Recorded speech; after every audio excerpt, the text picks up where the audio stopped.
This programme looks at techniques for engaging students before and after reading a pre-1914 text. We follow a Year 9 class at Battersea Technology College studying the Sherlock Holmes short story, The Red-Headed League, as an introduction to their GCSE coursework. Their teacher is Bridget Johnson. One of the difficulties teaching pre-1914 texts is that students don't readily engage with them. Their first instinct is to say, "Oh miss, it's old," you know, or "it's long, man." So we have to use as many strategies as we can to get them to engage with the texts. Bridget is guided by advisory teacher Kate Oliver. I think there are two main issues with the pre-1914. There's the unfamiliarity of the context and the vocabulary, the language, long complex sentences that they're not used to. And there's also the fact that they're quite slow and not very much happens. So I suppose the challenge for the teacher is to engage the students with the plot or the characters. To the Red-Headed League. On account of the bequest of the late Ezekiel Hopkins of Lebanon, Pennsylvania, The story concerns an intriguing job advertisement for red-headed men that Sherlock Holmes reveals as an elaborate cover for a daring bank robbery.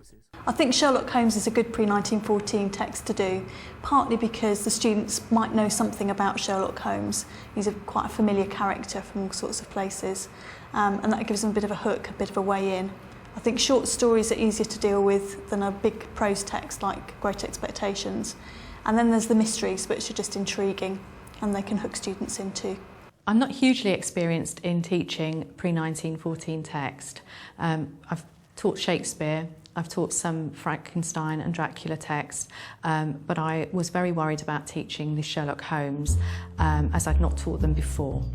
The first lesson was about getting the students interested in the plot and the characters before they started reading the story. This is the lesson plan I've put together, which has got the pre-reading activities.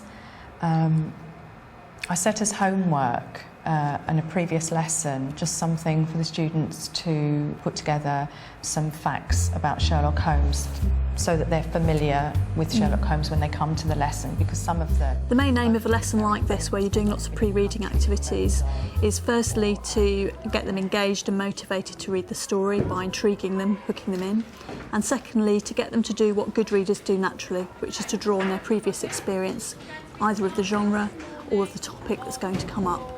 And then that helps them when they're reading to draw on that previous experience. First of all, at a Sherlock Holmes story, The Red-Headed League. Now yesterday I set some homework for you and it was to come back with 5 facts about Sherlock Holmes. My Year 9 class is a mixed ability class and they range from beginning English, stage 1 of fluency, right up to potential level 6 and 7. Approximately half the class are students with English as an additional language, and I've maybe got 2 or 3 children with EBD. It's quite a tricky class, and I wanted something that they would readily engage with. Late 1800s and the early 1900s. So Bridget started off looking at the homework that they'd done and pulling together the things that they'd found out about Sherlock Holmes. And then they went on to look at some pictures and again to see if they could add to what they knew. If you'd like to open to pages 6 and 7. It was a bit of a shame really that they hadn't found out more in their homework, because it would have been nice to tie in that with what they were looking at in the photographs and sort of pull out a bit more there. Pictures. What have we learned about Sherlock Holmes from these pictures? Jonathan? He looks like a serious scientist. He looks grumpy and mean. Looks like something out of The Godfather. He looks like he studies a lot to solve his case. He's just a serious person, he doesn't really smile a lot and that. But they did seem to get quite a lot out of the pictures, and I think there are things she's going to be able to refer back to when she comes on to read the story. Here, what sort of tests are these? He's middle of case. Sorry? Middle of case. He solved some case and he's middle of case. He's in the middle of a case and solving a case. Thank you very much. What I'll do is I'll introduce the story, the title of the story, explaining red-headed. We haven't got any redheads in the class and we've only got one redhead in the school, yeah. So red-headed and league. League will be a word that is new to them. We're going to be reading a story called The Red-Headed League. Can anybody tell me what red-headed is? Jonathan? Is it angry? No, it's not angry. Charisse? Is it when you have ginger hair? Absolutely. And can anybody tell me what a league is? A kind of group of people. A group of people that all have a similar interest. They then went on to have a look at the advertisement and think about what the Red-Headed League might be. The late Ezekiah Hopkins of Lebanon, Pennsylvania, USA. And then they annotated the advert with who, what, when, why, where questions. And I think that was a nice activity to sort of get them into that text. 7 Pope's Court, Fleet Street. Think about how many questions that raises for you. And we've got some suggestions here. Who is it to, maybe? Who is it from? So I want you to think about how many questions you can come up with around that advert. OK, so you've got that. What is the Red-Headed League? Where would the work take place, yeah? You don't need, they're not questions that you know the answers to, they're questions that you'd like to know the answer to. So what would be another question you'd like to know the answer? It's an advert, OK, job advert. But what is the job? Even that little advert could have been quite difficult for some of them to read, and I think it helped them to get into that. And again, there are things there she's going to be able to come back to during the story about how the mystery is created and, you know, wondering about what the crime could be. Who is Duncan Ross? What is nominal service? Where is 7 Pope's Court? Why is it only red-headed leagues that can do that job? OK, why is it only red-headed men that can apply for the job?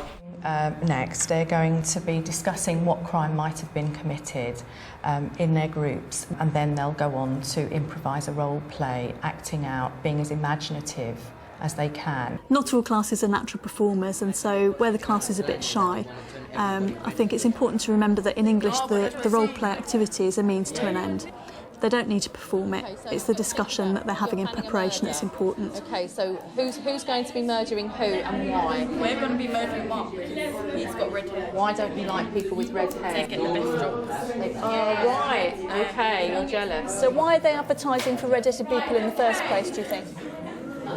Because they might think that red-headed people are more hard-working and don't do anything. So there's like a mafia and they're trying to catch people that belong to that mafia. So you think this advert might be trying to catch some criminals that have red hair? Like Why don't you see how far you can take that, see if you can take it into a role play? We tried then to feed back, but the students were very shy. But I was very pleased that they'd even said that they would have a go at doing it.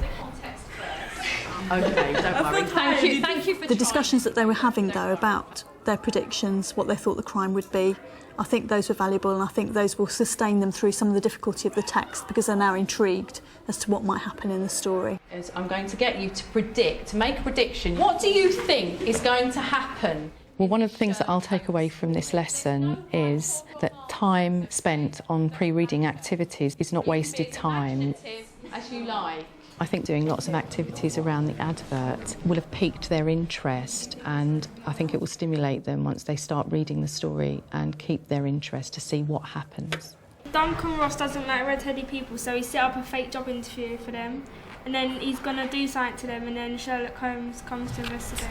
I predict that Sherlock Holmes came and read a newspaper, the newspaper, and he thought it was suspicious because he was investigating the death of a man that was a redhead that was over 21, and Sherlock Holmes got the killer. After reading the story, the next step was to encourage the students to start analysing the text. When you're reading a pre-20th century text, a lot of the actual reading of the story is taken up with them really understanding what's going on. So it's important for them to have quite a bit of time in these after-reading activities to look in more detail at the text and to start to look at some of the things they're going to have to write about in their coursework. We're going to focus on how Arthur Conan Doyle builds tension and creates atmosphere. We're going to look at very short extracts, which is the most exciting part, where we've got 4 men in the bank vault waiting for whatever crime is going to be or is being committed.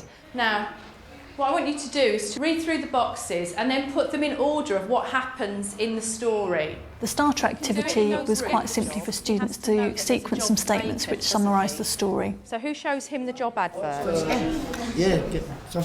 Vincent Spalding shows him the advert. And the idea of this was for them to get really secure in the plot now that they've finished reading the story and they're going on to look at it in a bit more detail.